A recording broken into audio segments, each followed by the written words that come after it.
Sur la carte, le Portugal semble petit, presque insignifiant. Mais ce pays a accompli ce que presque aucun autre en Europe n'a réussi.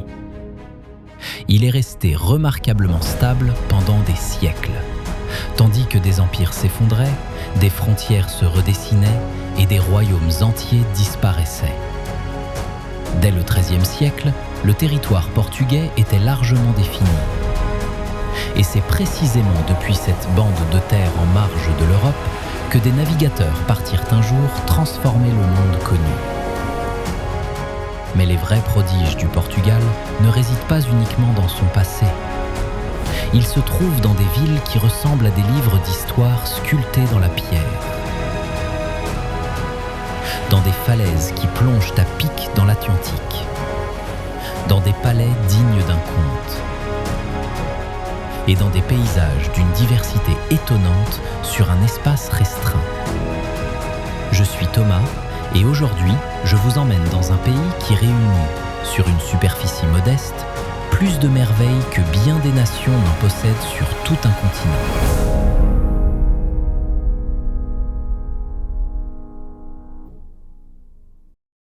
Madeira se trouve dans l'Atlantique, à environ 1000 km au sud-ouest de Lisbonne. L'île appartient au Portugal et fut officiellement colonisée en 1419 par des navigateurs portugais. Son nom signifie « bois », en référence aux forêts denses découvertes par les premiers colons. Sur la côte nord, la lave refroidie forme des bassins naturels d'eau de mer, comme à Porto Moniz et Sexal. Des formations rocheuses volcaniques émergent de l'Atlantique, créant un décor brut et spectaculaire. L'intérieur de l'île est marqué par des ravins profonds et des crêtes escarpées. Le Pico Ruivo culmine à 1862 mètres, point le plus élevé de Madeira. Des sentiers comme le PR1 longent des arêtes étroites entre les sommets. Une grande partie des hautes terres est protégée en tant que parc naturel. Dans la forêt de Fanal poussent d'anciens lauriers, souvent enveloppés d'un brouillard dense. La laurisilve de Madeira est inscrite au patrimoine mondial de l'UNESCO depuis 1999. Un réseau de levadas, d'étroits canaux d'irrigation aménagés à partir du XVIe siècle, parcourt toute l'île. Ils acheminent l'eau des versants nord pluvieux vers le sud plus sec et servent aujourd'hui de chemin de randonnée.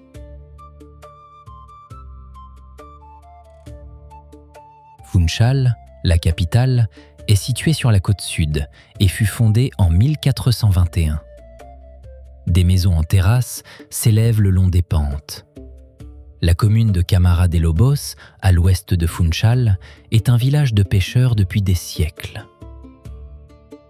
À Santana, au nord, se dressent les typiques maisons triangulaires aux toits de chaume, les casas de Colmo, autrefois simples habitations paysannes, aujourd'hui emblèmes de l'île. À environ 40 km au nord-est se trouve Porto Santo, une île voisine plus petite, dotée d'une plage de sable de 9 km. La péninsule de Ponta de São Lourenço, à l'est de Madeira, contraste avec le reste de l'île. Aride, balayée par les vents, bordée de falaises rougeâtres surplombant l'Atlantique.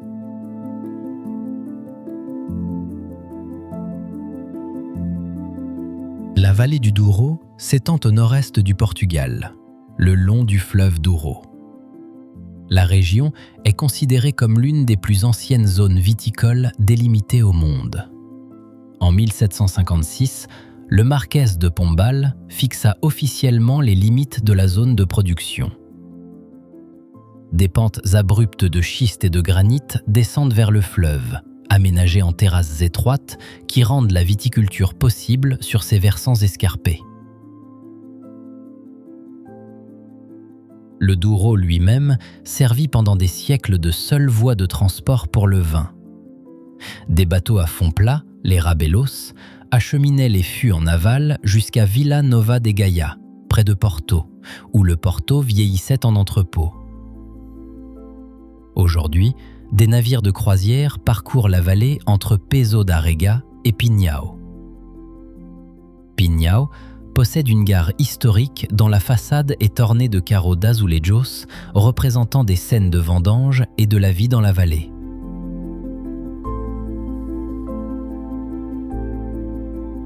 En 2001, le paysage culturel du Haut-Douro a été inscrit au patrimoine mondial de l'UNESCO.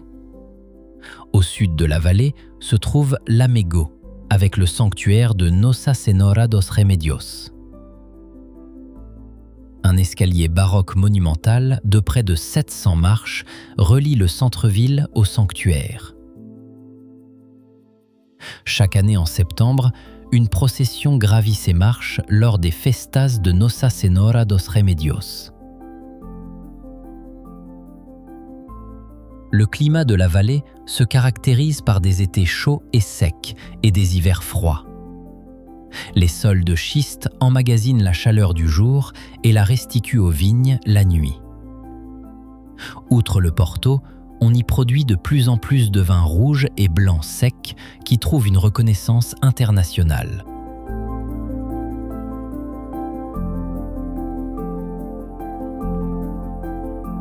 Peneda Gerês est le seul parc national du Portugal. Il se situe à l'extrême nord-ouest du pays, à la frontière espagnole, et couvre environ 70 000 hectares. Le paysage se compose de massifs granitiques, de profondes vallées fluviales et de denses forêts de chênes. Plusieurs rivières traversent le parc, dont le Cavado, le Lima et le Homem. Leurs cours alimentent des retenues, des bassins naturels et des cascades qui dévalent des paliers de granit. La Cascata da Portela do Homem et la Fecha de Barjas comptent parmi les plus connus. En des endroits plus calmes, se forment des lagunes aux eaux cristallines, comme le Poço Azul, alimenté par le ruisseau Landeira, ou les Sete Lagoas, une succession de vasques naturelles creusées dans la roche. Des retenues, comme l'Albufeira de Vilarinho das Furnas et le barrage de Caniçada, ont inondé des portions de vallée, créant des étendues d'eau immobiles où se reflètent nuages et crêtes. Leurs rives abritent d'étroites plages de sable. De petits villages comme Ermida et Caldas de Gerês s'inscrivent dans les vallées. Caldas de Gerês s'est développé comme station thermale autour de sources chaudes, protégées entre des versants boisés. En hiver, brumes et nuages envahissent entièrement la vallée. Des bovins en liberté des races Barossa et Cachena paissent sur les hauts plateaux. Le loup ibérique, les chevaux sauvages de race Garano et l'aigle royal vivent également dans le parc. Sur les formations granitiques d'altitude, subsistent des abris sous roches utilisés dès la préhistoire. Le sanctuaire de Nossa Senhora da Peneda se dresse sur un versant abrupt, desservi par un escalier monumental inspiré du Bom Jesus de Braga. Dans les villages de Lindoso et Soajo se trouvent des ensembles d'espigueiros, greniers à grains surélevés en granit. Ils servaient au stockage et au séchage du maïs et sont conservés jusqu'à aujourd'hui. À Lindoso, un château médiéval du XIIIe siècle domine l'ensemble de ces greniers. Peneda Gerês unit un paysage montagneux austère aux traces d'une culture paysanne qui façonne ces vallées depuis des siècles. Beaucoup de jours de préparation, de montage et de passion se cachent derrière cette vidéo. Un petit like de votre part fait toute la différence. Merci. Guimarães porte le surnom de berceau de la nation. C'est ici qu'en 1109, Afonso Henriques devint le premier roi du Portugal. La ville du nord du pays est ainsi considérée comme le lieu de naissance de l'État portugais. Sur le pavé du centre historique, une inscription en grandes lettres proclame « Aqui nasceu Portugal ». Ici naquit le Portugal. Le château de Guimarães remonte au Xe siècle. La comtesse Moumadona Diache le fit ériger comme fortification contre les attaques des Maures et des Normands. Ses murs de granit et ses 7 tours se dressent encore sur une colline dominant la ville. Juste à côté se trouve le palais des ducs de Bragance, un édifice seigneurial du XVe siècle coiffé de 39 cheminées en briques. Après des siècles d'abandon, il fut restauré au XXe siècle et sert aujourd'hui de musée et de siège officiel. Sur le Largo da Oliveira s'élève l'Igreja de Nossa Senhora da Oliveira, une église mêlant éléments romans et gothiques. Devant son entrée se dresse le Padrao do Salado, un monument en arc gothique du XIVe siècle, érigé en mémoire de la bataille du Salado en 1340. La place adjacente, bordée de maisons à arcades, forme le cœur de la vieille ville. À quelques pas se trouve l'église franciscaine São Francisco, dont l'intérieur est orné de sculptures dorées de style baroque. Au-dessus de la ville trône le sanctuaire de Penna, sur le mont du même nom. L'église de pèlerinage en granit fut inaugurée en 1947 et domine toute la région.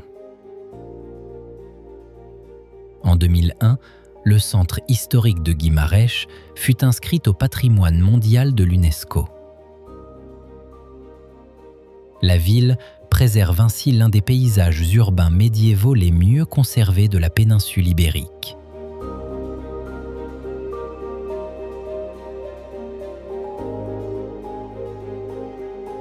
Aveiro se trouve sur la côte du centre du Portugal, là où la Ria de Aveiro forme une vaste lagune entre l'Atlantique et le continent. La gare accueille les voyageurs avec des façades d'azulejos bleus et blancs illustrant des scènes de l'histoire régionale. À quelques kilomètres, l'Igreja Matriz de Santa Maria de Valega abrite un intérieur entièrement recouvert de mosaïques de carreaux colorés, une œuvre de la seconde moitié du XXe siècle.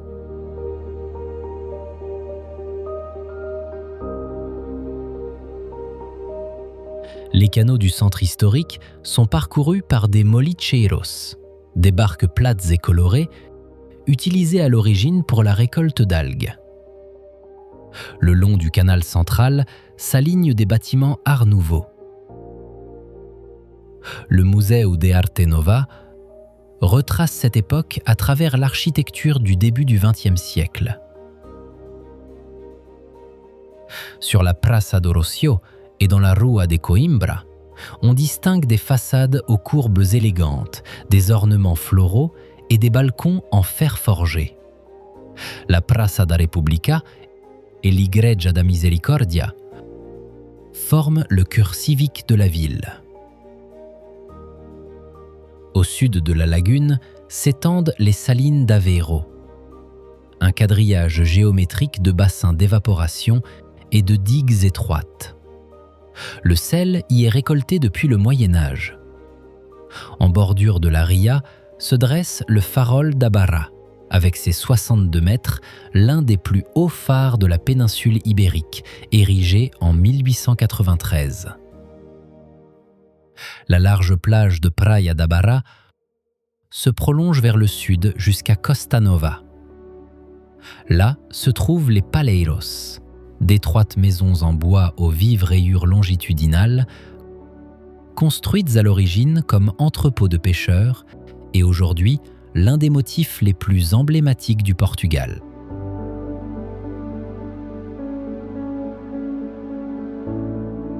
Coimbra fut pendant plus d'un siècle la capitale du Portugal, avant que Lisbonne ne prenne le relais. La ville s'étend sur les rives du Mondego, le plus long fleuve coulant entièrement en territoire portugais.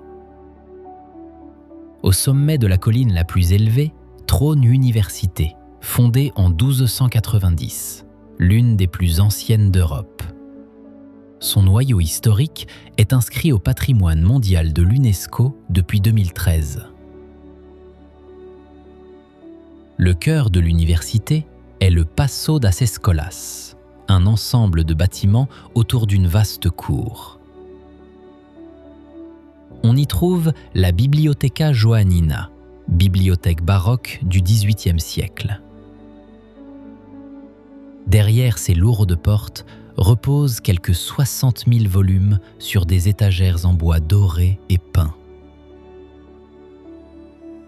La Capella de São Miguel, chapelle universitaire, présente une architecture manuéline et un orgue du XVIIIe siècle. Depuis la vieille ville, le clocher de l'université marque la silhouette de la cité. La Sé Velha, l'ancienne cathédrale, fut érigée au XIIe siècle dans le style roman. Son cloître mêle éléments romans et gothiques. La Sé Nova, nouvelle cathédrale, fut construite au XVIe siècle comme église jésuite.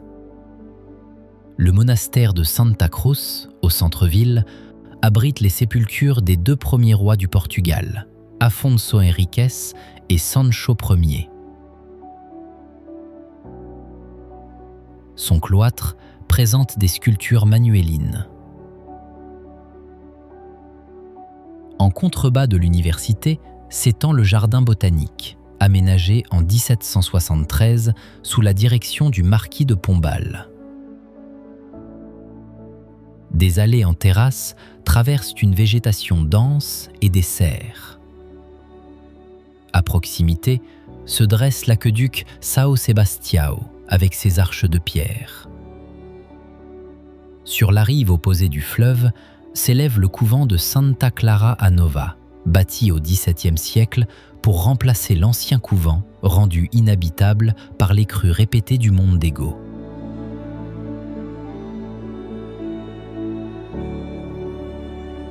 Le Jardim da Sereia accueille les visiteurs par un portail baroque orné de figures représentant la foi, la charité et l'espérance.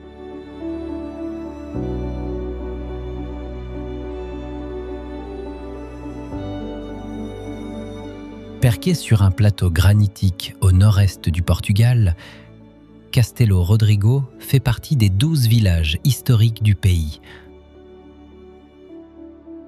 Un ensemble de localités médiévales protégées depuis 1991. Son emplacement était stratégique.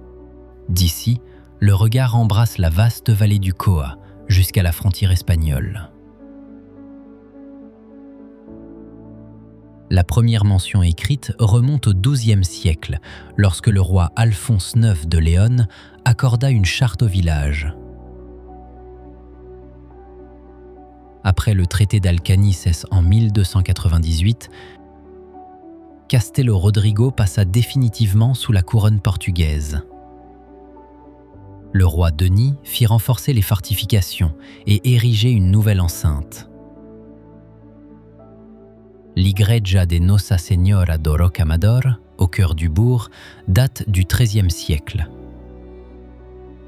Son portail présente des éléments romans et l'édifice servit d'église paroissiale pendant des siècles. Les ruines du château au-dessus du village témoignent d'un tournant dans l'histoire locale. Lors de la crise dynastique de 1580, le seigneur Cristóvão de Moura prit le parti du roi d'Espagne Philippe. Quand le Portugal recouvra son indépendance en 1640, les habitants incendièrent le palais en représailles. Ces murs restent à ciel ouvert aujourd'hui encore. Autour de la ruine, des maisons de pierre aux toits de tuiles typiques bordent d'étroits chemins. Depuis l'enceinte, le regard porte sur le haut plateau aride de la Beira Alta, loin vers l'Espagne.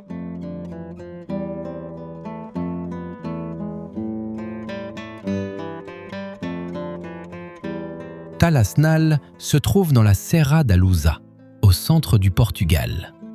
Le village fait partie d'un réseau de petits hameaux en schiste dispersés sur les versants boisés de la montagne.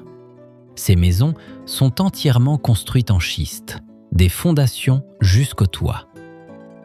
Les murs ont été montés sans mortier, pierre sur pierre, ajustés avec précision. Au XXe siècle, Talasnal a perdu presque tous ses habitants. Les gens sont partis vers les villes et le village est tombé en ruine. Ce n'est que dans les années 90 qu'une restauration prudente a commencé. Des maisons ont été réhabilitées en conservant les techniques de construction d'origine. L'un des bâtiments abrite aujourd'hui un petit bar au mobilier en bois simple, garni d'anciens objets du quotidien de la région. On dirait un inventaire des décennies passées. La Serra da Lusa culmine à un peu plus de 1200 mètres. Talasnal se situe bien plus bas, niché entre châtaigniers, pins et eucalyptus. À quelques kilomètres se dresse le château de Lusa, une forteresse médiévale du XIe siècle qui gardait l'accès à la montagne.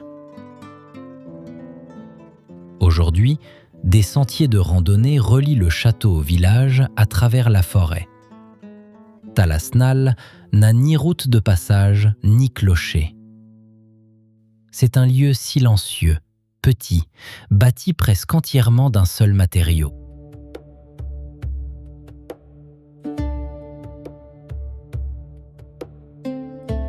La Serra da Estrela est le plus haut massif du Portugal continental. Son point culminant, le Torre, atteint 1923 mètres. Le massif s'étend au nord-est du pays et forme une barrière naturelle entre la plaine côtière et l'intérieur des terres. En hiver, la neige recouvre les sommets et des avalanches dévalent les pentes abruptes. En automne, les hêtraies de São Lourenço se parent d'orange et de jaune profond. Le fleuve Zézéré prend sa source dans le Covao da Ametade, une vallée glaciaire aux parois rocheuses escarpées. Depuis là, l'eau traverse gorges et bassins jusqu'aux basses terres. Le Poço do Inferno, une cascade près de Manteigas, se jette par-dessus une arête rocheuse dans un bassin profond. En été, les habitants se baignent dans les vasques naturelles de l'Auriga, alimentées par la Ribeira de l'Auriga. L'un des ouvrages les plus singuliers de la région se trouve dans le lac de barrage de Lagoa Comprida. Le Covao dos Conchos est un déversoir circulaire en pierre par lequel l'eau s'écoule dans un tunnel souterrain. Il fut construit en 1954 pour détourner l'eau de la Ribeira das Naves vers le réservoir. Vue du ciel, l'ouverture ressemble à un trou dans le lac. Près du sommet du Torre, un sanctuaire est taillé dans la roche. Nossa Senhora da Boa Estrela, Notre-Dame de la Bonne Étoile. Le relief représente une vierge entourée de parois de granit brut. Au sommet même se dresse un observatoire abandonné. La Lagoa do Peixão repose un peu en contrebas, lac de montagne silencieux cerné de roches et d'herbes. La Serra da Estrela fut classée parc naturel en 1976 et demeure la plus grande aire protégée du Portugal.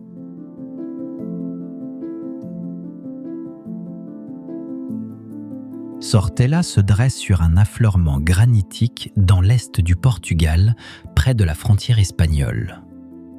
Le village fait partie des 12 villages historiques de la région de Beira Interior et constitue l'un des ensembles médiévaux les mieux préservés du pays. Sa position sur la crête rocheuse en a fait un point de défense naturel pendant des siècles. Le château de Sortela remonte au XIIIe siècle. Le roi Sanché II accorda au village sa charte municipale en 1228. Le donjon et l'enceinte fortifiée englobent l'ensemble du village. Les murailles épousent la forme du rocher et se confondent par endroits avec le granit naturel. Un portail gothique en arc brisé constitue l'accès principal à la cité fortifiée. Juste derrière se dresse le pilori, symbole de l'ancienne juridiction. Les maisons sont entièrement construites en blocs de granit. Beaucoup s'appuient directement sur la roche ou intègrent de grands rochers en guise de murs. L'église paroissiale Nossa Senhora das Neves date du XVIe siècle. Au-delà des murailles, le regard s'ouvre sur la Serra da Estrela et les vastes plaines de la Beira Alta. Entre les rochers, en contrebas du village, se trouve une formation évoquant un profil humain. Sortela reste habité, avec seulement quelques dizaines de résidents permanents.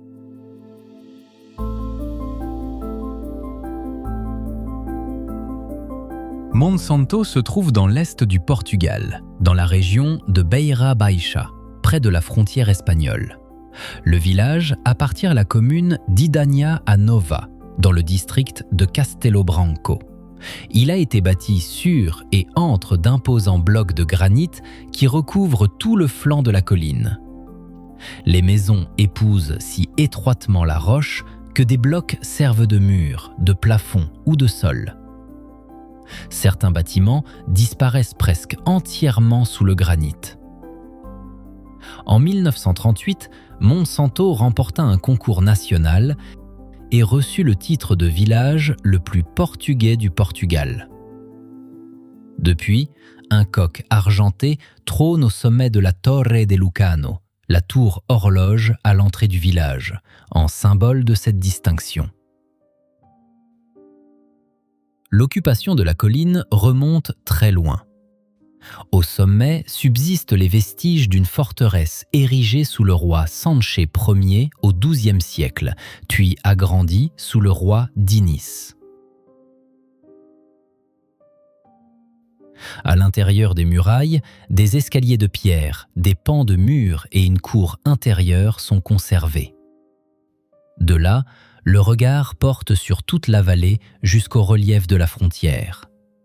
En contrebas du château, les ruines d'une chapelle romane révèlent un arc de pierre ouvert à travers lequel le paysage apparaît comme encadré.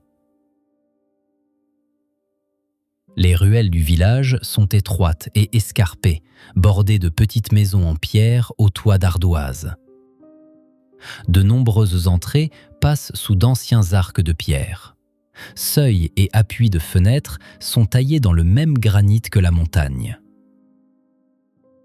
Monsanto est encore habité, mais sa population ne compte plus que quelques centaines d'âmes. Le village est classé monument historique et fait partie des villages historiques du Portugal, les Aldeias Históricas.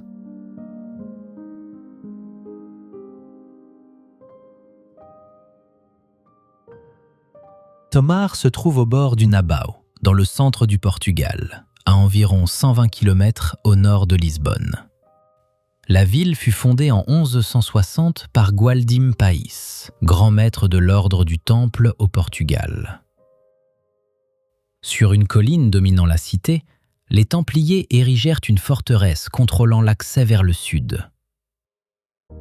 Après la dissolution de l'ordre en 1312, le château et ses biens passèrent au nouvel ordre du Christ, qui perpétua la tradition templière au Portugal.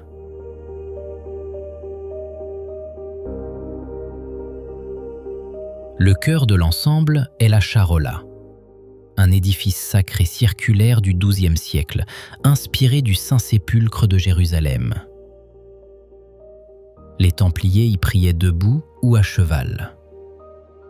Au XVe et XVIe siècle, les rois Manuel Ier et Jean III agrandirent considérablement le couvent. Des cloîtres, des chapelles et des corps de logis furent ajoutés. La célèbre fenêtre de style manuélin présente des motifs maritimes, chênes, coraux et cordages, expression de l'épopée maritime portugaise.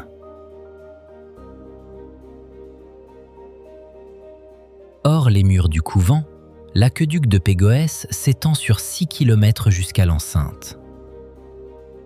Achevé à la fin du XVIe siècle, il alimentait le site en eau douce. Dans la ville basse, clochers et toits de tuiles se reflètent dans les eaux calmes du Nabao.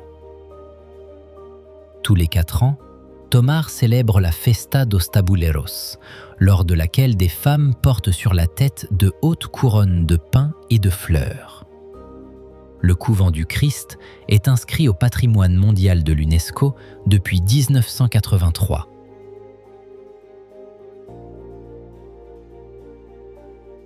Faro est la capitale de l'Algarve, située au bord d'une vaste lagune sur la côte sud du Portugal.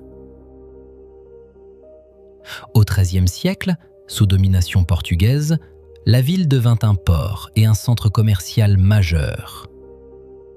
Son cœur historique est encore ceint d'une muraille d'origine mauresque. Par l'Arco d'Ávila, portail néoclassique du XIXe siècle, on accède à la vieille ville. En son centre se dresse la cathédrale Sé de Faro, dont les origines remontent au XIIIe siècle. Juste à côté, le palais épiscopal borde le Largo da Sé. Les rues alentour dévoilent des façades ornées d'azulejos et de balcons en fer forgé. Le soir, les réverbères baignent les pavés d'une lumière chaude. L'Igreja do Carmo, église baroque du XVIIIe siècle, abrite la Capella dos Ossos. Les murs et le plafond de cette chapelle sont entièrement recouverts d'ossements et de crânes humains provenant du cimetière du couvent voisin. Au large s'étend la Ria Formosa, un parc naturel de lagunes, bancs de sable et îles de marée. La Praia de Faro occupe l'une de ces étroites îles sableuses, accessibles uniquement par pont ou par bateau.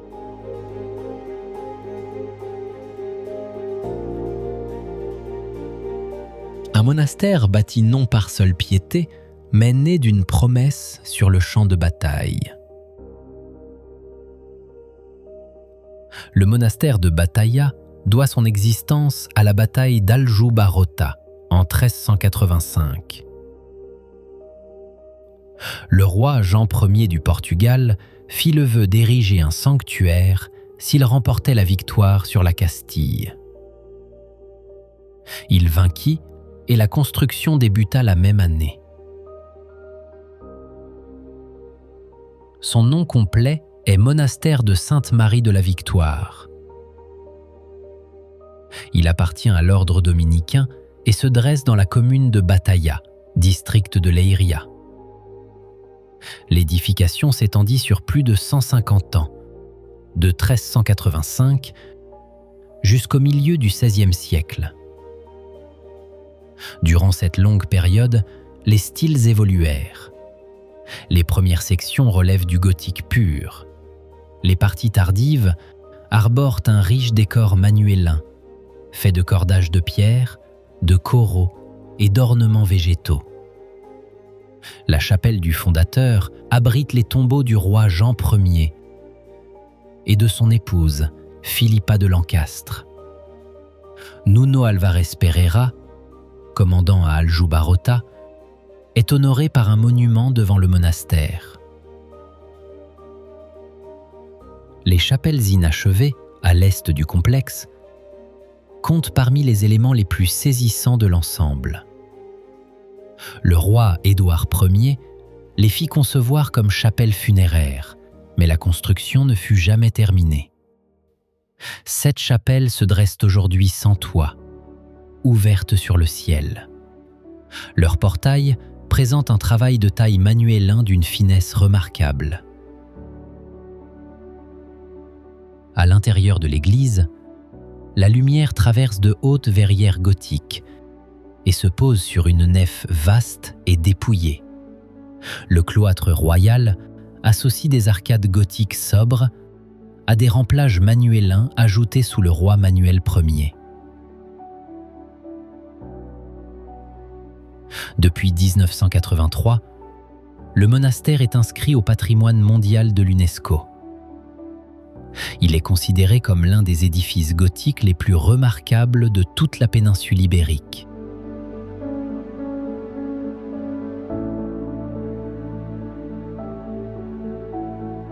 Elvas se situe dans l'est de l'Alentejo, à quelques kilomètres de la frontière espagnole. Pendant des siècles, la ville fut un point stratégique majeur dans la défense du Portugal. Ces fortifications comptent parmi les plus grands ouvrages bastionnés conservés au monde. Depuis 2012, Elvas est inscrite au patrimoine mondial de l'UNESCO. Le fort Nossa Senhora da Graça domine une colline au nord de la ville. Il fut érigé dans la seconde moitié du XVIIIe siècle sous la direction du comte de Lippe. Son plan en étoile suit les principes de la fortification de Vauban. Au sud, le fort Santa Luzia protège la hauteur opposée. Avec les murs bastionnés de la vieille ville, ces 2 forts formaient un système défensif contrôlant l'ensemble des environs. Le fleuve Guadiana marque la frontière avec l'Espagne. Les ruines du pont d'Ajuda subsistent dans le lit du fleuve. Un ouvrage du XVIIe siècle partiellement effondré lors d'une crue en 1811, jamais reconstruit depuis.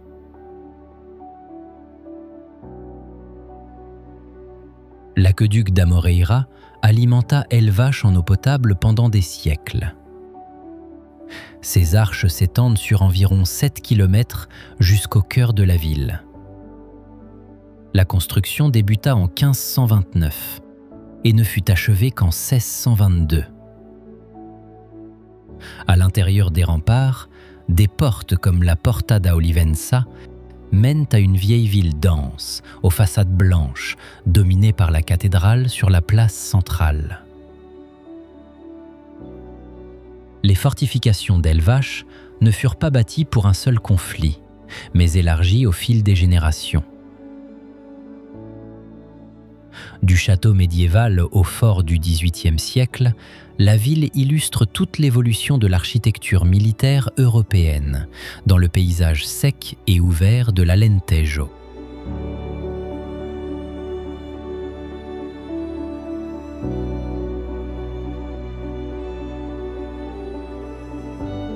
L'une des plus anciennes villes du Portugal, fondée par les Romains sous le nom de Bracara Augusta. Braga se situe dans le nord du pays et fut pendant des siècles un centre ecclésiastique de la péninsule ibérique. Aujourd'hui encore, elle est considérée comme la capitale religieuse du Portugal. La ville réunit héritage romain, architecture baroque et tradition vivante dans un espace restreint. Au-dessus de la ville s'élève le sanctuaire de Bom Jesus do Monte, l'un des lieux de pèlerinage les plus célèbres d'Europe. Un escalier baroque monumental de plus de 500 marches gravit la colline jusqu'à l'église. Chaque palier est orné de fontaines, de chapelles et de sculptures illustrant le chemin de croix. L'ensemble date du XVIIIe siècle et figure au patrimoine mondial de l'UNESCO depuis 2019. Sur une colline voisine se dresse le sanctuaire de Nossa Senhora do Sameiro, deuxième lieu de pèlerinage marial du Portugal. Les jours de brume, sa façade néoclassique émerge au-dessus de la couche nuageuse. Au cœur de la ville se trouve la cathédrale C de Braga, fondée au XIe siècle, l'une des plus anciennes du pays. À l'intérieur, les orgues baroques dorés attirent le regard, encadrés de plafonds en bois sculptés et de peintures religieuses.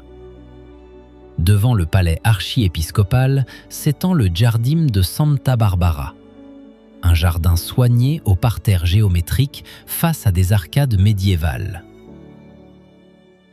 La Praça da República forme le centre de la vie urbaine, bordée de façades des XVIIe et XVIIIe siècles.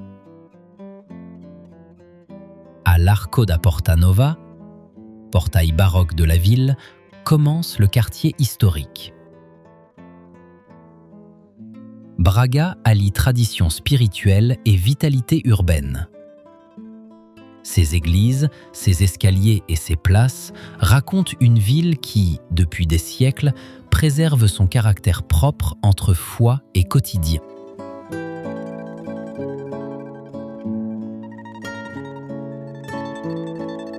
Porto se situe à l'embouchure du Douro, dans le nord-ouest du Portugal. Pendant des siècles, la ville fut le cœur du commerce portugais et donna son nom au pays. Son centre historique, la Ribeira, est inscrit au patrimoine mondial de l'UNESCO depuis 1996.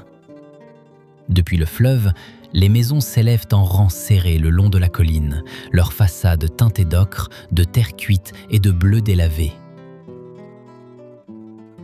Le Ponte Dom Luís Ier enjambe le Douro, une construction en fer datant de 1886, conçue par Théophile Seyrig, élève de Gustave Eiffel.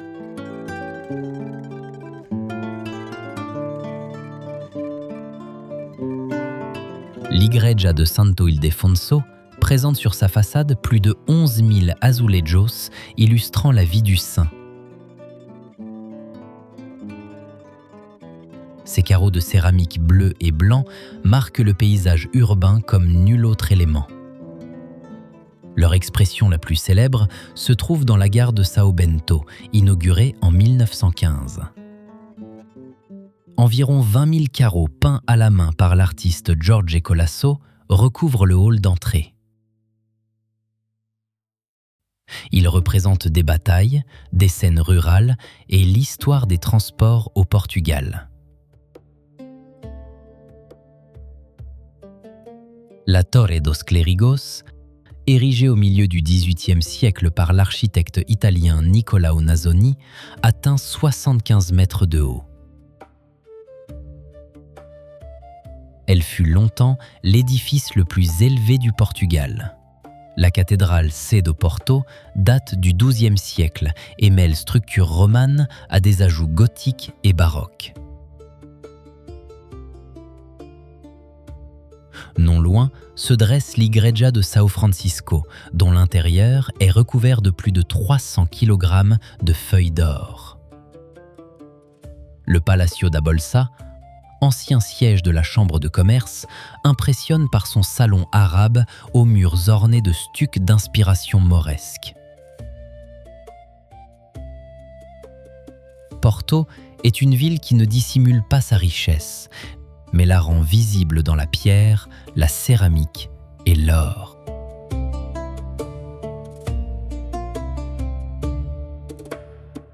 Ponte de Lima est considérée comme la plus ancienne ville du Portugal. Sa première mention en tant que commune remonte à 1124 par une charte de la reine Thérèse de Portugal. La ville se trouve au bord du fleuve Lima, dans le nord verdoyant du pays, nichée dans un paysage de champs, de vignobles et de collines boisées. L'emblème de la ville est le pont médiéval qui enjambe le Lima. Il repose sur 15 arches et relie la vieille ville à la rive opposée. Certaines sections remontent à des fondations romaines. À l'entrée du pont se dresse la statue d'un légionnaire romain évoquant la légende antique du fleuve de l'oubli. Les soldats romains auraient refusé de traverser le Lima, convaincus que quiconque le franchissait perdait ses souvenirs.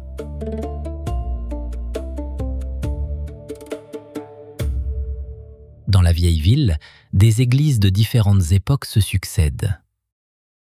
L'Igreja de Santo Antonio présente des retables baroques sculptés. Sur les collines environnantes, le Santuario do Senhor do Socorro à la Brugia est un lieu de pèlerinage offrant une vue étendue sur la vallée du Lima. Le long de l'Avenida dos Platanos, de vieux platanes forment une voûte de feuillage. À proximité s'étendent les jardins riverains du Lima, un parc alliant détente et patrimoine culturel. Les environs de la ville restent profondément agricoles. De petites parcelles brunes et vertes composent une mosaïque couvrant les vallées fluviales. Ponte de Lima préserve ce caractère rural comme peu d'autres lieux dans le nord du Portugal.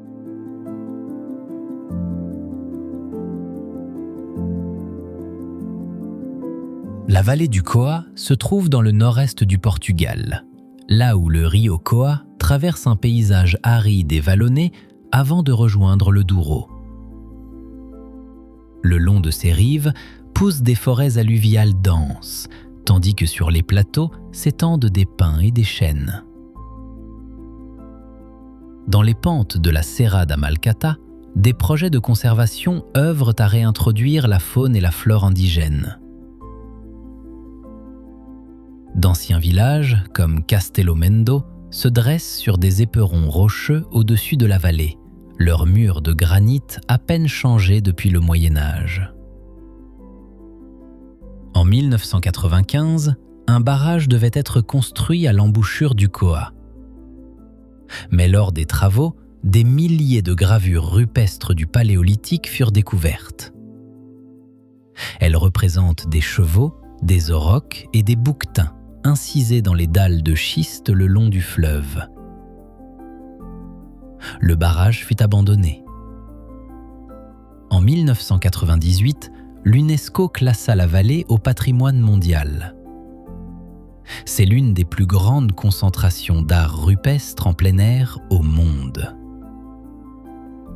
Sur des sites comme Penascosa et la Ruta dos Namorados, les gravures restent visibles aujourd'hui.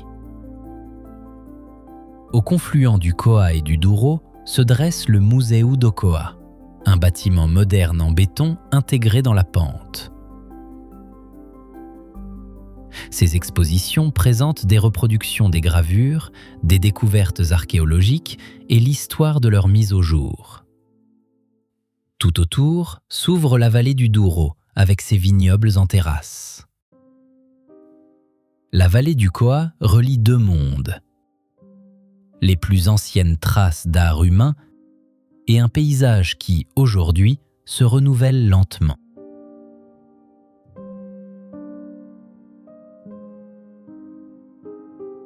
À une dizaine de kilomètres au large de Péniche, un archipel se dresse au milieu de l'Atlantique. Les Berlenga. Isolés, battus par les vents, pratiquement inhabités. L'île principale, Berlenga Grande, mesure à peine 1,5 km de long. Pourtant, elle a été fortifiée, habitée et disputée pendant des siècles. Les falaises plongent à pic dans la mer. Entre elles s'ouvrent des grottes et des criques étroites aux eaux claires et bleues. Depuis le Cabo Carvoeiro sur le continent, les Berlenga se dessinent à l'horizon par temps clair. La traversée en bateau dure environ 30 minutes. Dans le petit port de Berlenga Grande, pêcheurs et bateaux d'excursion accostent protégé par les rochers alentours. Le fort São João Batista se dresse sur un îlot rocheux, relié à Berlenga Grande par un étroit passage de pierre. Le roi Jean IV le fit construire au XVIIe siècle pour protéger la côte des attaques de pirates. En 1655, il fut gravement endommagé lors d'un assaut, puis reconstruit. Aujourd'hui, il sert d'auberge. Au sommet de l'île, le phare fonctionne depuis 1841, désormais équipé de panneaux solaires.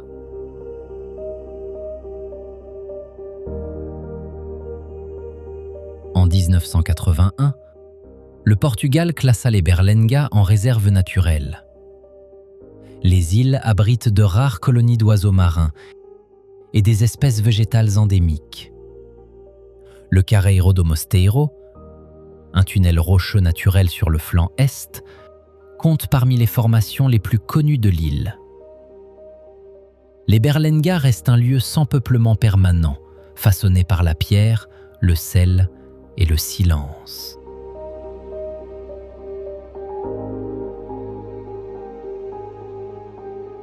Óbidos se dresse sur une colline dans l'ouest du Portugal, à environ 80 km au nord de Lisbonne. Une enceinte fortifiée intégralement conservée entoure le noyau médiéval. La première mention écrite remonte au XIIe siècle, lorsque le roi Afonso Henriques reprit la ville aux morts en 1148. En 1246, le roi Afonso II offrit la cité à son épouse Urraca comme cadeau de mariage. Cette tradition perdura pendant des siècles. Óbidos resta possession des reines du Portugal jusqu'en 1834. La Porta da Vila constitue l'entrée principale à travers l'enceinte. Son intérieur est orné d'azulejos bleus et blancs du XVIIIe siècle. Au-delà, la Rua Direita traverse le bourg en axe central jusqu'au château. Le Castelo de Óbidos domine le point le plus élevé et sert aujourd'hui de pousada, un hôtel d'État aménagé dans un édifice historique.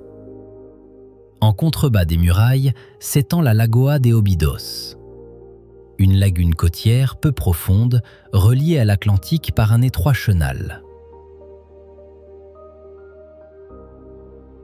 L'Igreja de Santa Maria, sur la place centrale, conserve des azulejos du XVIIe siècle et des œuvres de la peintre Josefa de Óbidos.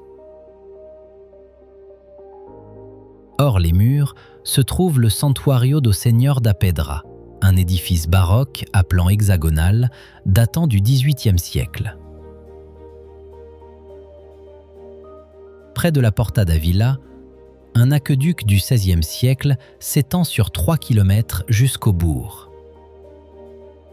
Il fut érigé sous la reine Katharina d'Autriche pour assurer l'approvisionnement en eau à l'intérieur de l'enceinte. Aujourd'hui, Óbidos compte parmi les bourgs médiévaux les mieux préservés du Portugal.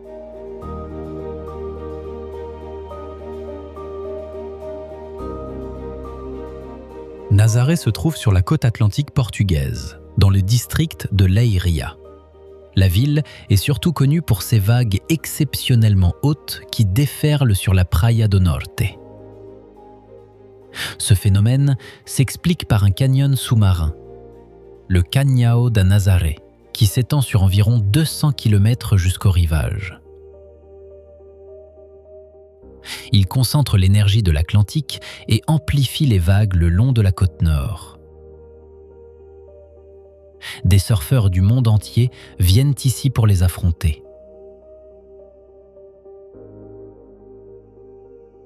Sur la falaise dominant la Praia do Norte se dresse le Forte de São Miguel Arcanjo. Cette forteresse fut construite au XVIe siècle pour protéger la côte des attaques de pirates. Elle sert aujourd'hui de belvédère et abrite un petit musée consacré à l'histoire du surf de grosses vagues à Nazaré. Le funiculaire Ascensor da Nazaré relie depuis 1890 la plage au quartier de Sitio, en haut de la falaise.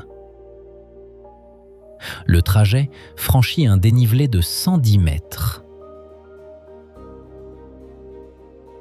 En haut du Sitio s'élève le Santuario de Nossa Senhora da Nazaré. L'église baroque actuelle date du XVIIe siècle. Son intérieur est orné d'azulejos représentant des scènes bibliques et la légende de la Vierge de Nazareth. En contrebas s'étend la grande plage principale, bordée de maisons blanches aux toits de tuiles rouges. Les pêcheurs y font encore sécher leurs prises sur des claies en bois. Une tradition qui façonne ce lieu depuis des siècles.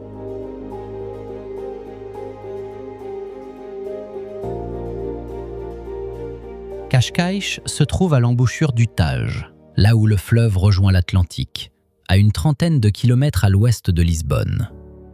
Pendant des siècles, ce fut un village de pêcheurs vivant de la mer. Tout changea en 1870, quand le roi Louis Ier choisit Cascais comme résidence d'été. La noblesse portugaise suivit, et en quelques décennies, villas et palais s'élevèrent le long du littoral. Le Palacio Seixas et le Palacio dos Duques de Palmela, sur la Praia da Duquesa, témoignent encore de cette époque. La forteresse Forte da Cruz se dresse au bord de la plage et remonte au XVIIe siècle. Elle servait à défendre la côte contre les pirates et les flottes ennemies. Plus au sud, la Boca do Inferno est un arc rocheux contre lequel l'Atlantique frappe avec violence. L'eau a creusé le calcaire, formant une grotte naturelle dont les parois disparaissent sous les embruns à marée haute. Le phare Santa Marta, peint de bandes bleues et blanches, signale l'entrée de la baie depuis 1868. Il abrite aujourd'hui un petit musée consacré à l'histoire de la navigation maritime portugaise. Au centre de la ville s'élève l'igreja de Nossa Senhora da Assunção, dont les origines remontent au XVIe siècle. Tout près se trouve le musée Condés de Castro Guimarães, un édifice néogothique orné de tourelles et de fenêtres en arc, bâti au bord de l'eau. Sa collection comprend du mobilier, de la céramique et des manuscrits rares. À l'intérieur des terres s'étend le parc naturel de Sintra Cascais, avec ses forêts denses et moussues aux arbres noueux.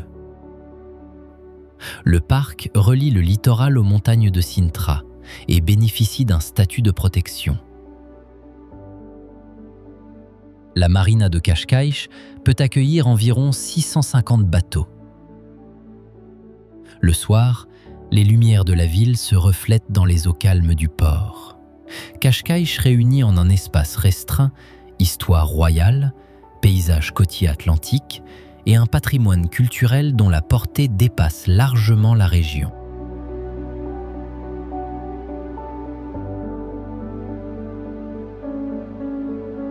Sintra se niche dans les collines boisées à l'ouest de Lisbonne, à peine 30 km de la capitale. Dès le Moyen Âge, la cour portugaise y établit sa résidence d'été. L'air humide de l'Atlantique favorise une végétation dense qui enveloppe palais et forteresses comme un décor naturel. L'ensemble du paysage culturel est inscrit au patrimoine mondial de l'UNESCO depuis 1995. Le Palacio Nacional da Penha domine l'un des points culminants de la Serra de Sintra. Le roi Ferdinand II le fit construire à partir de 1842 sur les ruines d'un monastère hiéronymite. Ses façades mêlent éléments néogothiques, mauresques et manuélins aux couleurs vives. En contrebas s'étend le Castelo dos Muros, une fortification du 8e siècle dont les murailles épousent la crête.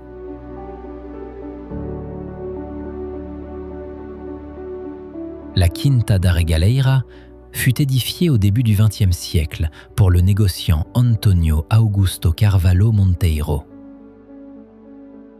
Son élément le plus célèbre est le puits initiatique, un puits en spirale qui s'enfonce à 29 mètres de profondeur.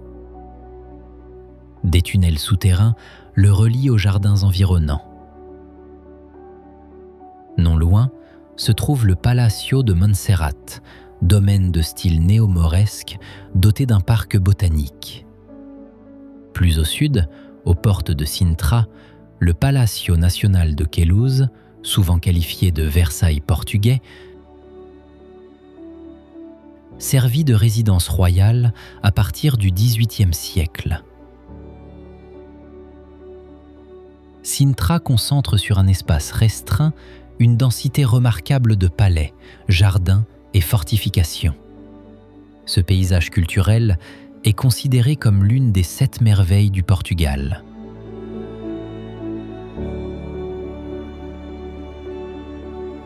Azenhas do Mar se trouve sur la côte atlantique, à l'ouest de Sintra, à environ 30 km de Lisbonne.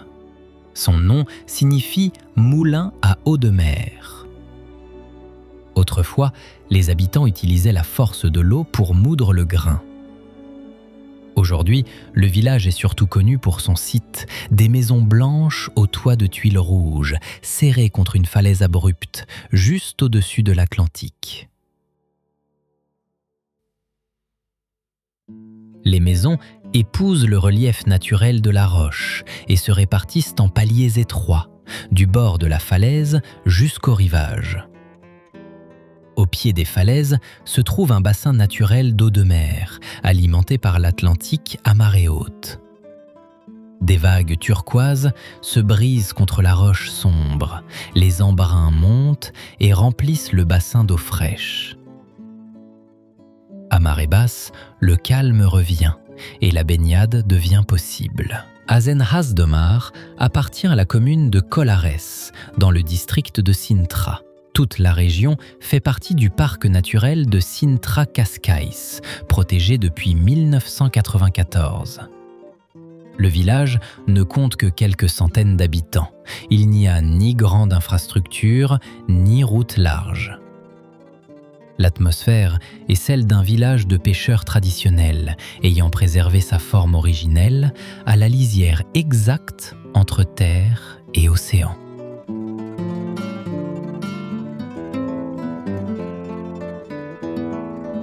Cabo da Roca se dresse sur le littoral de la région de Sintra, à environ 40 km à l'ouest de Lisbonne. C'est le point le plus occidental du continent européen. Les falaises s'élèvent à près de 140 mètres au-dessus de l'Atlantique et plongent presque à la verticale. Le poète national portugais Luís de Camões décrivit ce lieu dans son épopée Les Lusíadas, publiée en 1562, comme l'endroit où la terre finit et où la mer commence.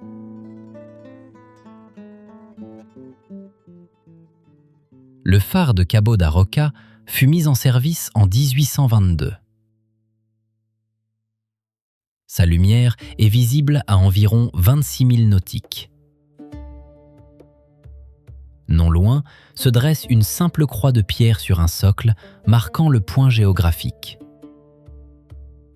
Une plaque porte les coordonnées.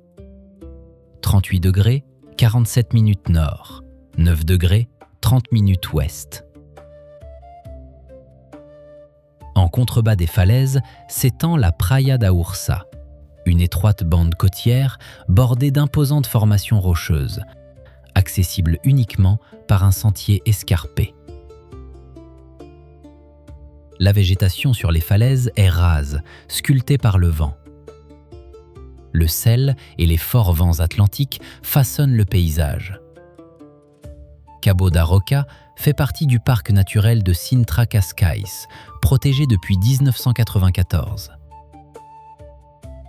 Pour les navigateurs, ce cap fut durant des siècles un repère essentiel sur la route entre l'Europe du Nord et la Méditerranée.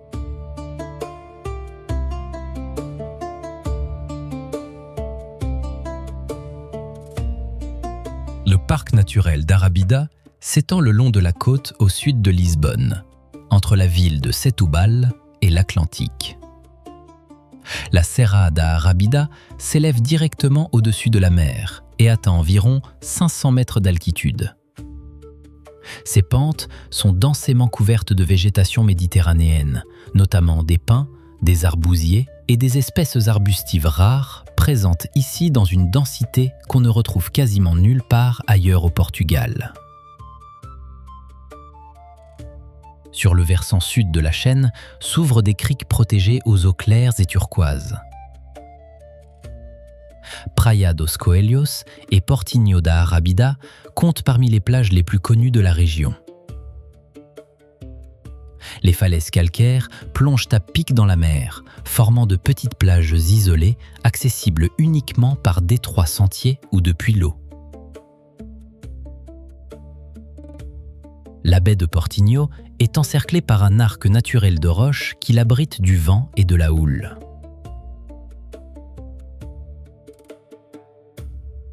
Dominant la côte, le convento de Nossa Senhora da Arrábida surplombe le rivage.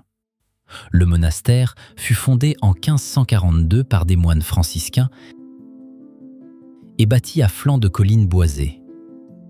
Ces bâtiments bas et blancs s'intègrent si étroitement au paysage qu'ils disparaissent presque entre les cimes des arbres.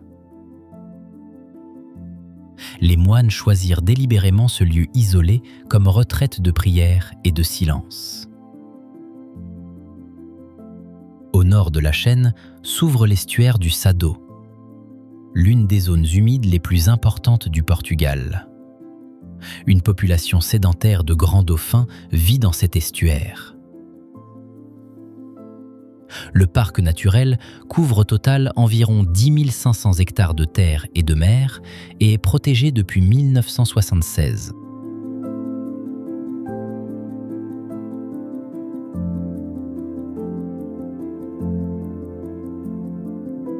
Lisbonne s'étend sur la rive nord du Tage, là où le fleuve rejoint l'Atlantique. Après le grand tremblement de terre de 1755, la ville fut largement reconstruite sous la direction du Marquès de Pombal. Son plan en damier définit encore aujourd'hui le centre-ville, appelé Baixa. Sur les berges s'ouvre la Praça do Comércio, l'une des plus grandes places d'Europe, autrefois site du Palais Royal. De là, la Rua Augusta traverse un arc de triomphe du XIXe siècle vers le cœur de la ville basse. Le Mosteiro dos Jerónimos, à Belém, compte parmi les édifices majeurs du style manuélin. Le roi Manuel Ier en ordonna la construction à partir de 1502, financée par les profits du commerce des épices. L'église Santa Maria, à l'intérieur du monastère, possède une voûte en réseau dépourvue de supports centraux. À quelques centaines de mètres se dresse la Torre de Belém, tour fortifiée au bord du Tage, achevée en 1519. Les deux monuments sont inscrits au patrimoine mondial de l'UNESCO depuis 1983.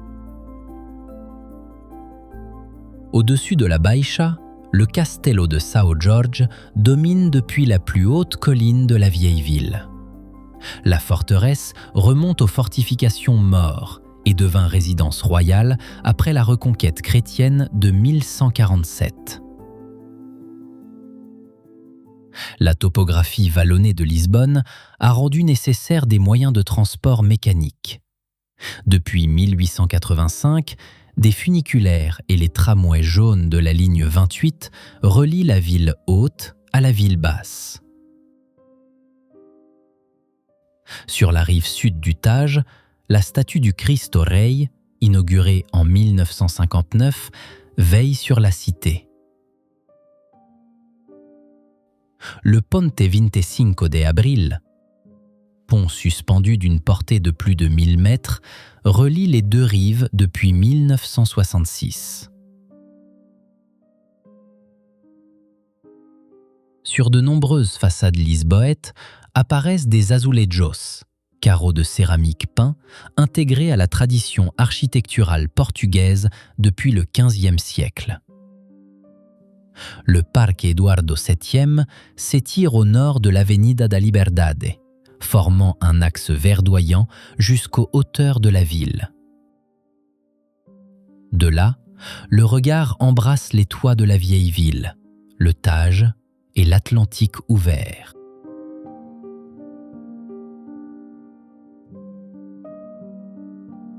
Évora se trouve au cœur de la région portugaise de l'Alentejo, entourée de collines douces et de forêts de chênes-lièges. La ville est inscrite au patrimoine mondial de l'UNESCO depuis 1986. Son histoire remonte à l'Antiquité romaine, et rares sont les villes portugaises qui réunissent autant d'époques dans un espace aussi restreint.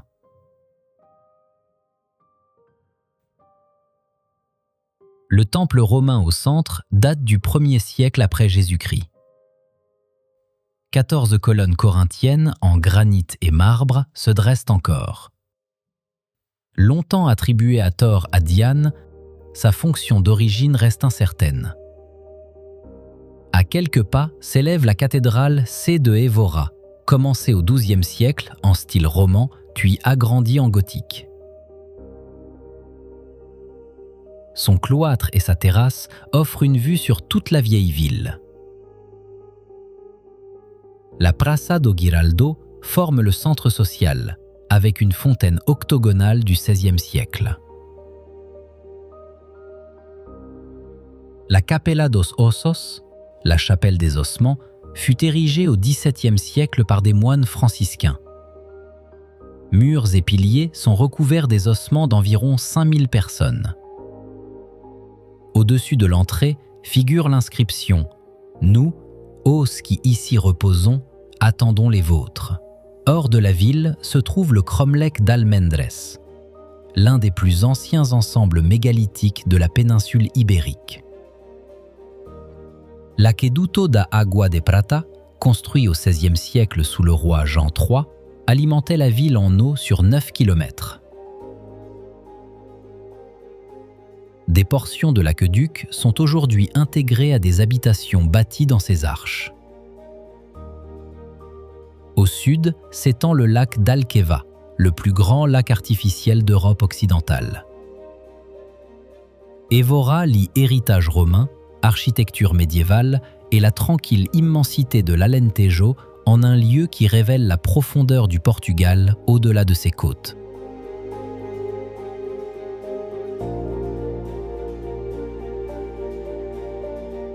Monsaraz se dresse sur une crête étroite dominant la plaine de l'Alentejo. Le village se situe dans le district d'Évora, à quelques kilomètres de la frontière espagnole. Ces maisons blanches s'alignent le long d'une unique rue principale reliant les deux extrémités de la fortification. Le château, au point culminant, fut agrandi au XIIIe siècle sous le roi d'Inis, qui renforça la défense frontalière du Portugal le long du fleuve Guadiana. En contrebas s'étend le lac de barrage d'Alqueva, le plus grand lac artificiel d'Europe occidentale. Sa surface couvre 250 km², débordant sur les communes de Reguengos de Monsaraz, Mourao et Portel. Depuis la tour du château, le regard embrasse toute l'étendue d'eau jusqu'à la rive opposée. Le paysage alentour est plat, aride, ponctué de chênes-lièges et d'oliveraies. La cour intérieure du château sert aujourd'hui d'arène taurine. Des gradins de pierre longent les murailles et lors des événements, ce petit espace se remplit de spectateurs. Hors du village, dans la plaine ouverte, se dresse le Cromlech d'Auxerres, un cercle de menhirs. Ces pierres constituent l'un des sites mégalithiques les plus importants de la région. À l'arrière-plan s'élève le Convento da Horada. ancien monastère du XVIe siècle. Montsara ne compte plus aujourd'hui que quelques dizaines d'habitants. Mais ses murailles, ses ruelles et ses points de vue attirent des visiteurs de toute l'Europe.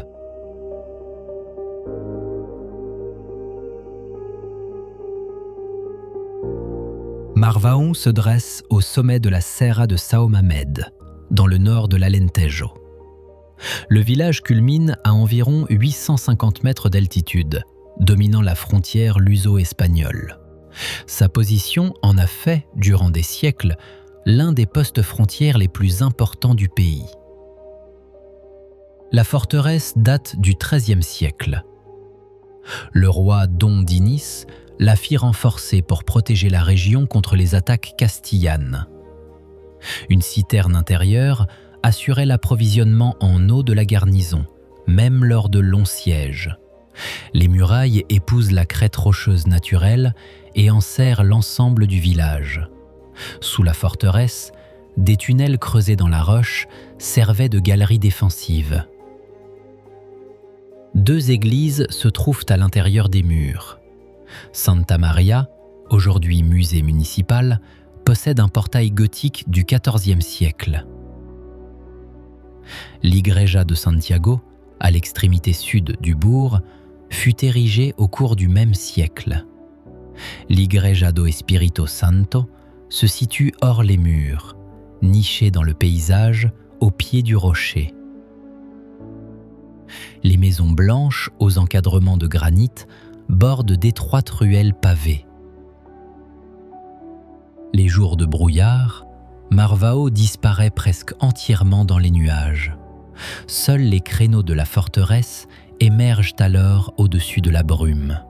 Par temps clair, la vue depuis les chemins de ronde s'étend jusqu'en Espagne. Depuis 1996, l'ensemble du site est classé monument national.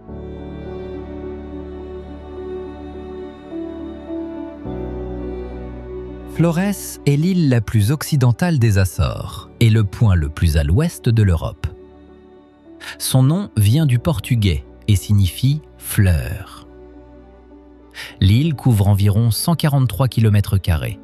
Quelques 3700 habitants y vivent, répartis dans de petits villages entre des côtes escarpées et de verts plateaux.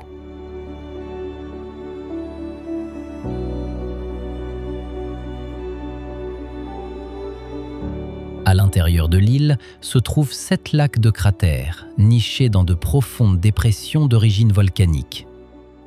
La Lagoa Negra, le lac noir, doit son nom à la teinte sombre de ses eaux. Une végétation subtropicale dense borde les rives et remonte jusqu'aux crêtes des cratères. Entre les lacs s'étendent des tourbières et des pâturages, traversés par d'étroits cours d'eau. Sur la côte ouest, la Cascata do Poço do Bacalhau, près de Faja Grande, chute d'environ 90 mètres le long d'une paroi de basalte. À quelques centaines de mètres, la Ribeira do Ferreiro descend en plusieurs filets parallèles sur des falaises couvertes de mousse. Sur le littoral, à la Rocha dos Bordões, d'imposantes colonnes basaltiques se dressent à la verticale, entourées de fleurs sauvages et d'hortensias. Faja Grande se situe sur la côte ouest, face à l'Atlantique. Le village est considéré comme la localité la plus occidentale d'Europe. À la pointe sud de l'île se dresse le phare de Ponta das Lajes. Au nord, celui de Farol de Albarnaz, qui signale l'accès à la côte nord. Lajes das Flores, petit port du sud, sert d'escale aux navires de ravitaillement et aux ferries. Flores fait partie de la réserve de biosphère UNESCO des Açores depuis 2009.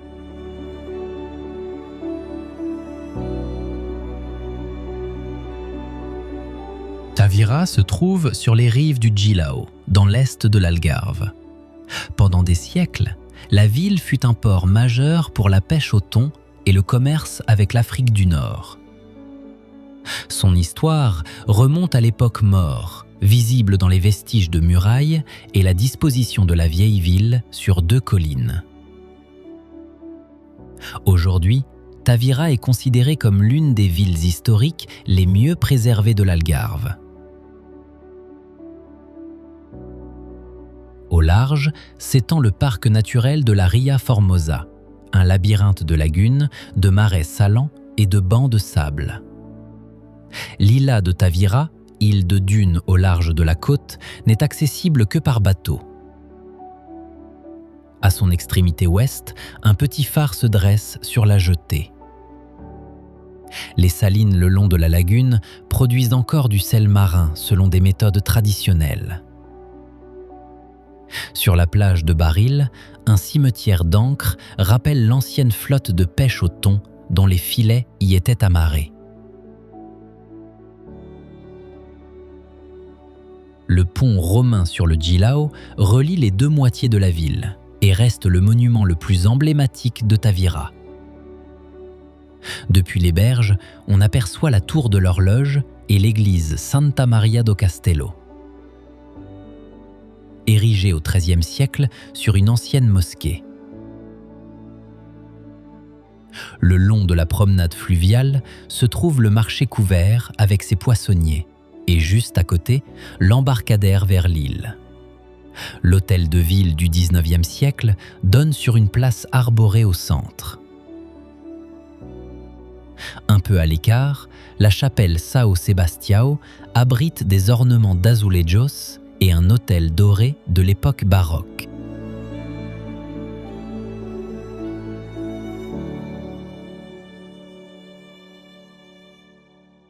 Casella Velha se dresse sur une falaise dominant la Ria Formosa, un paysage lagunaire protégé de l'Algarve orientale.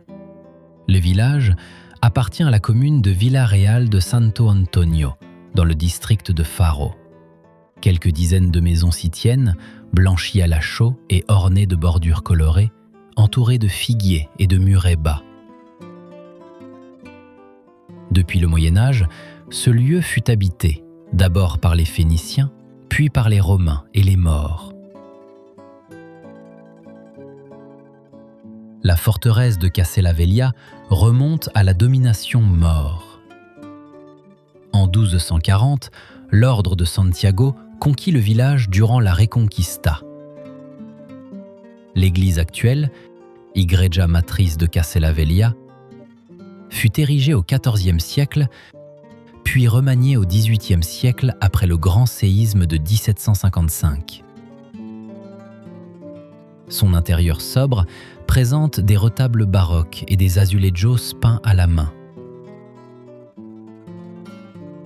En contrebas de la falaise s'étend la lagune de la Ria Formosa, un parc naturel d'environ 18 000 hectares. D'étroites îles de sable séparent les eaux peu profondes de la lagune de l'Atlantique ouvert. Les chenaux de marée abritent des hippocampes, des flamants roses et plus de 200 autres espèces d'oiseaux. Les pêcheurs de Casella Velha exploitent encore la lagune pour la récolte de coquillages et la pêche aux poulpes. Le village lui-même n'a guère changé. Pas de construction neuve, pas d'enseignes lumineuses, rien que le regard silencieux sur l'eau et le sable.